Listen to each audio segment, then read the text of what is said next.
Hey there. Welcome to our Transformation Tuesday live. We are live on Facebook and LinkedIn, possibly a few other platforms. So, today I'm going to talk to you about this total dream that I had. It's absolutely not random. I think that it is a message for us all. I invite you to stay to the end because we're going to do some theta healing and some activation at the end and kind of see how we're gonna work through this process because it was a big dream. And here with me today is my friend, and I don't know, are we a co-conspirator on this today? I don't know, Andy. That word came to my mind, and it's like, oh, okay, whatever. We're gonna go with it. Anyway, Andy is here to share with me this whole process. So I'm gonna jump right into it because when I have dreams, they are not always prophetic, but oftentimes they are. And so I'm going to tell you about this dream, and it goes back to it brings up my Red Cross days. And so I was a volunteer with the American Red Cross for 30 years in three different states. And this started in the late 80s with the flood in Grand Forks, North Dakota, where I was going to college. And so my husband was the Boy Scout leader, and he had his scouts fill in sandbags.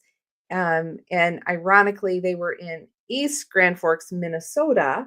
His North Dakota group was and the governor came, and so they got to meet the kids, and it was a big PR thing, and it was awesome. But then as the floodwaters were continuing, they were going to need to open some shelters, and they really needed a shelter nurse at the time. And Jeff's like, well, she's an EMT. Let's bring her in. And so that was my indoctrination into the American Red Cross. So I was the shelter nurse. And then I continued with the training and all of the other things that brought us into what all I did for the Red Cross. So we did the shelter training, the shelter nurse training. Then we became part of the disaster assistance team. And with that, we would be notified when there was a local disaster that could be a single family fire, could have been tornadoes, if there were, floods and other things like that. And we would be activated to go in, assess the situation, and provide individuals with mostly it was vouchers. They could stay at the hotel and different things.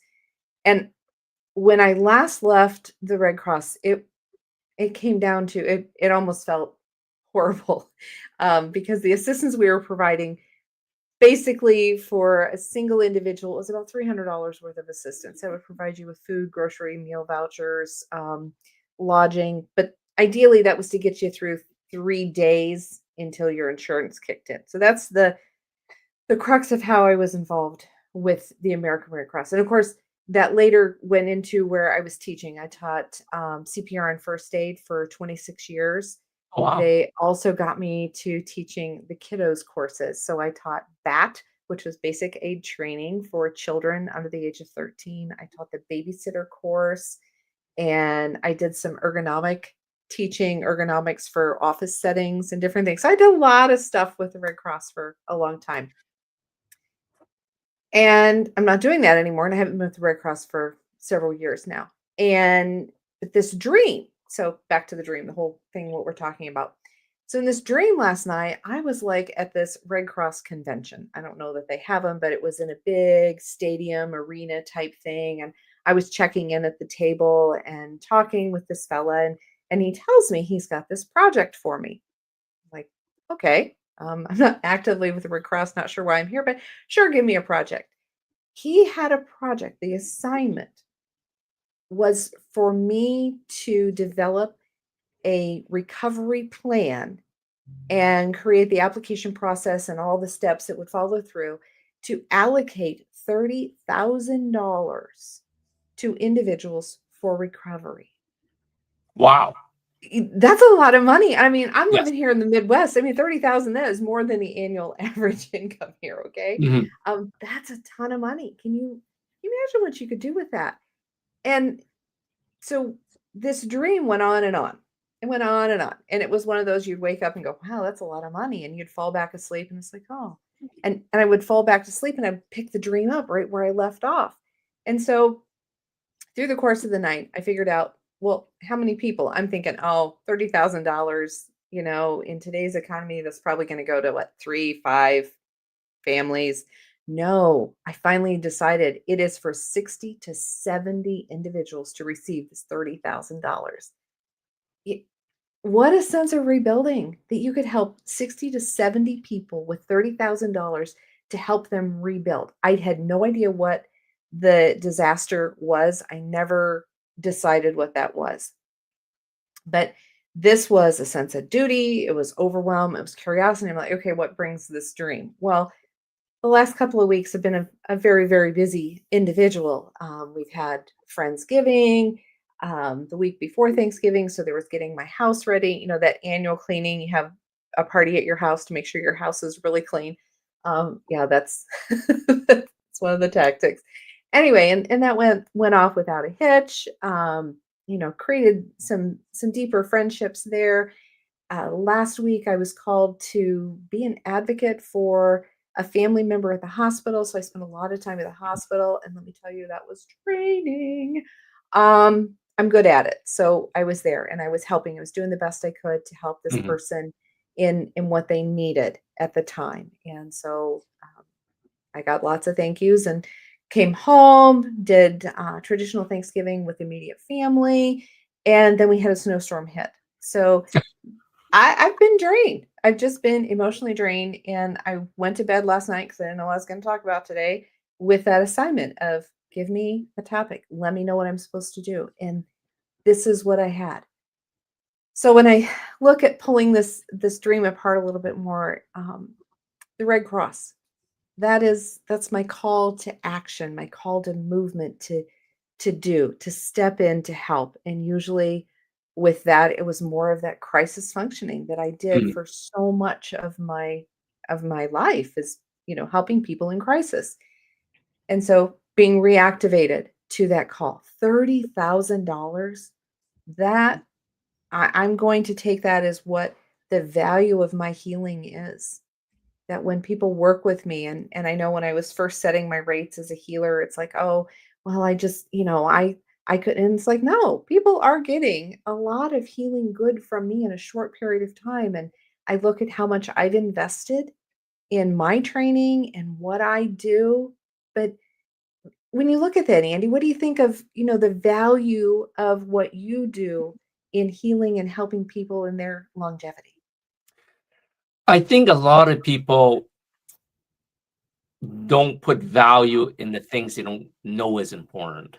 But I really want to clarify something because you said 30 years ago it was $300 per person. That was That was willing to still only drop. about 10 years ago when I left the Red Cross. Yeah. Okay. So you're talking about $30,000 per person, not. Wow. That's some tremendous value in that dream. And I think a lot of people, once they start realizing the things that they need rather than the things that they want, right? Because we just had Thanksgiving, Black Friday sales, and me and men didn't do too much shopping on Black Friday. We went to watch a movie, and of course, we forgot that the theater's in a shopping mall, and it took us 20 minutes just to get a parking space to watch a movie, and no one's watching movies; everyone's shopping. But it was sort of insane of all the bags people were buying. And I know it's on sale, but like I said, is that of value that actually improves your life? And I think that's where people don't understand is we only got one life, right? And a lot of people, we don't think about what are we investing in ourselves, right? And a lot of people think, well, that's into your relationship, that's into your job, but what are you investing in yourself for your health, right? And it comes to what you don't know. Sometimes you do need the guidance of people to help you break through what you know. And people don't realize the amount of training that we as coaches get, right? You know what I'm saying? Right. I think a lot of us coaches, when we first start, we're afraid of that imposter syndrome. And then we got all these certifications and it's like one after another. And at what point it's like, well, when is it enough? And to be honest, I think even without a certification, from all the stuff that we learned, right? There are so many people of the value of life of what we're learning, but even the stuff that we're doing ourselves, that is tremendous value that we can bring to a lot of people. Yeah. So, for what you're talking about, $30,000 that you're offering for health and wellness and mindset, I think that's a bargain for what people need nowadays, to be honest. It is. It is. I know as a theta healer, I often offer shorter packages because I Hmm. know in the beginning when my coach told me, "Oh, you need 6 or 9 months of healing," I'm like, "I am not that messed up."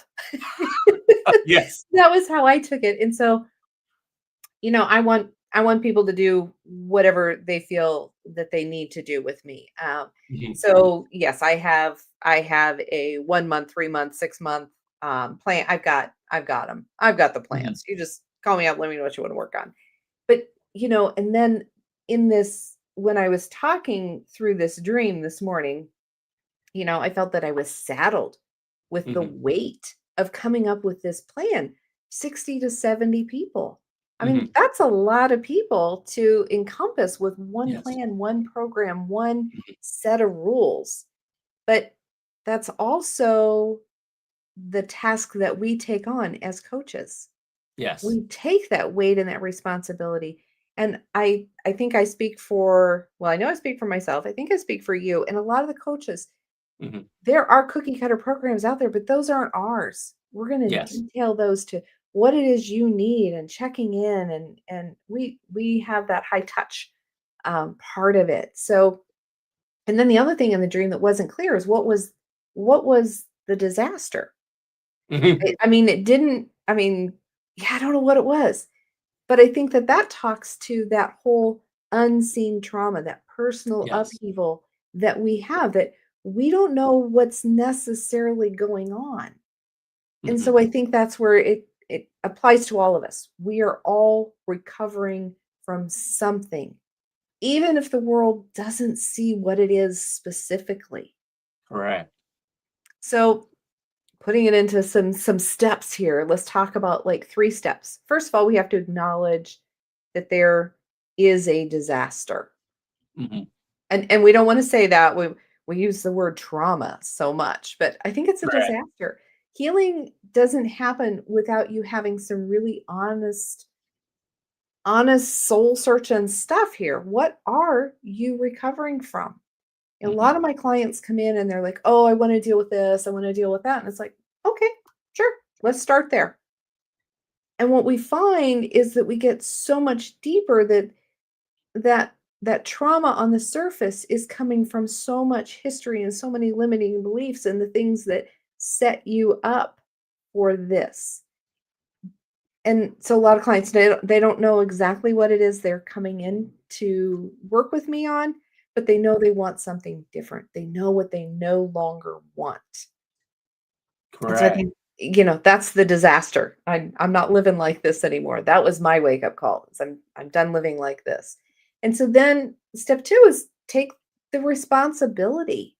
When you feel saddled with this burden in life, it's time for doing some healing. And there's really a lot of sacred power in choosing to Mhm. start. People say, how do you start this? It's like, how do you eat an elephant? Yeah. One bite at a time, no matter Yes. how big your project is. I mean, Andy, when you launch the magazine, when you've launched the membership, you've launched your program, everything that we do, that we launch, we Mhm. start one step at a time. How you pull together all the courses, how we do everything. Exactly. I It love that. it's it starts with that courage to begin, and that's what it takes. It takes a lot of courage to say, "I'm done," Mhm. and figure out how you're gonna take that first bite. But you gotta have the courage to acknowledge that you need to do something else. And so that's where you're gonna define your worth. Think about if you had $30,000, there would be rules, somebody would be overseeing it, of course. Nothing's completely free. What is your healing worth to you? Your Mhm. peace, your power, your clarity. So name it. What is it you want to do with that $30,000? I love that. I love that. I think it's really, really powerful. And if we look at it from like with Candace McKim and the manifestations and all of those things, if we're looking at this as a manifesting dream and that I have the ability to create a program that has the value of $30,000, and we're not going to get into the sales techniques. It's $30,000, but you get it today for 500. We're not going there. We're not going there. But if you had the power to produce that as a program and to work with 60 or 70 people, say over the course of the year, how awesome is that? You know, and how many people who's going to be those 60 or 70 people, and how are they stepping forward? So that brings us into the whole healing part, because my story kind of went long today. My apologies. I think it was a good story though. It's real.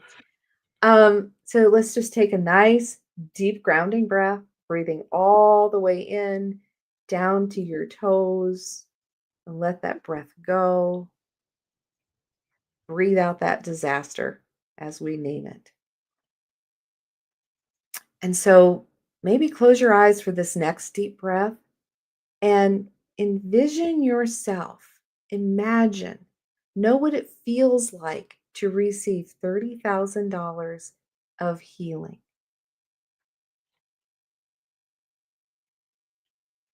Where are you going to use this? What does it feel like to rebuild from a fully restored place?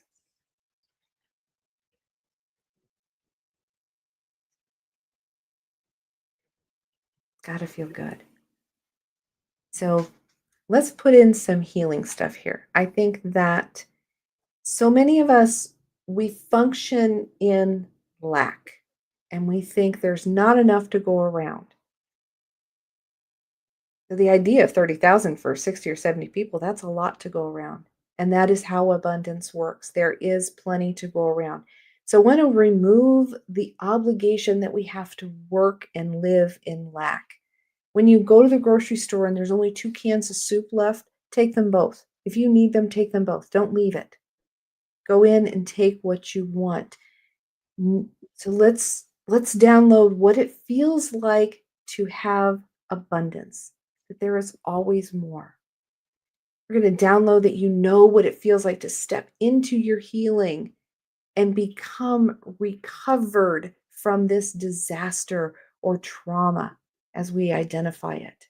And we don't have to know what it is, but we're going to know what it feels like to feel recovery, to feel whole.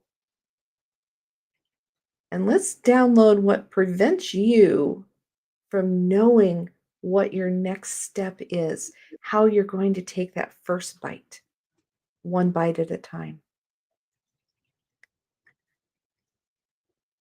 And let's also download that nothing is too big. No dream is too big. No aspiration is too big. Those big, audacious goals that we set, and let's set them. If you'd like those, just say yes. Yes. We're going to provide that forgiveness work in there as well and allow you to really step forward and claim your 30,000.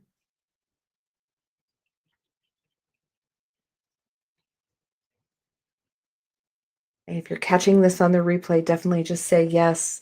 Do hashtag replay and yes in the comments as well so that you get that energy. Because your story, it's not a setback, it's a step up. If this message stirred something in you and you're ready to create your own recovery plan, download or put in the messages rebuild, and we've got something beautiful that can really support your healing in real time. Know that you are worthy of rebuilding with divine support, even if you can't name that storm. You've survived enough. Now let's rise. How's that feeling, Andy? Pretty good. Pretty good. I love it. So, and this dovetails in really nicely with tonight's Chronic Health Collective with Kelly, our No Fear coach. And she is going to be talking about taking care of yourself first to fill up your cup, give from overflow, not from the energy you need just to function. And that's a huge thing. So it's gonna be awesome. This will be at 7 o'clock tonight, 7 o'clock East, or no, 7 o'clock Central Central. on the Chronic Health Collective on E360 TV. And then I also have the Holiday Sanity Workshop coming up. That will be on Friday, December 12th at 6:15. This one is an in-person over in Mount Pleasant at the Holistic Gypsy to dispel the stresses of holiday and kind of get a better handle on that. And I think that Sarah at the Holistic Gypsy, she's going to have a special add-on for us that night too, a gift for the holidays. So definitely catch up with us there. You can purchase your ticket at amandabethhealing.com/sanity. And look forward to seeing you all tonight on the Chronic Health Collective at 7. And of course, we'll be back again next week with something for Transformation Tuesday. Always feel free to subscribe and give me any suggestions of what you'd like to hear me talk about. Or if you've got questions, I'd love to answer questions. All right, sounds good. And I just pop your link tree on there for everyone to get a hold of you, because I know there's multiple ways of getting hold of you. And for those 60 to 70 people out there, $30,000 worth of value to improve your health and wellness and your sanity. I think that is some amazing value. And we just need to acknowledge, that not everyone is being normal having trauma, right? It's like, No. you have to acknowledge Well, it. it's normal to experience trauma. Mhm. It's not normal to live in it. It's not Yes, normal to allow it to define you. It's not normal to continue to react to it. exactly. So there is healing, and everything that you do for you is an investment in the one life that you have. I love it. I love it. Thank you for today. I think this is perfect timing. The holidays, from all the stressful eating and stressful shopping everyone did over the weekend. Well, and You know, you talked about the shopping, and people feel, I mean, I was guilty of surfing. I didn't make purchases, but it's that mass consciousness. It's a sale, it's a sale, it's a sale. yes. Well, when you go to some of those stores, some of the stores that always offer everything at less than cost, but they still manufacturers Mhm. suggested retail price. I never pay that. Of course, I owned a retail store, so I'm never going to pay retail on anything. Right. But it's a mind game, and Yes. we have been just so pushed and driven to participate. And yeah, I'm pulling back that membership card. I don't need that hustle and bustle and that craziness. I don't need it. I got enough on Exactly. my own plate. I love it. Thank you for today, Amanda. Thanks, Andy. I appreciate you being here. Sounds good.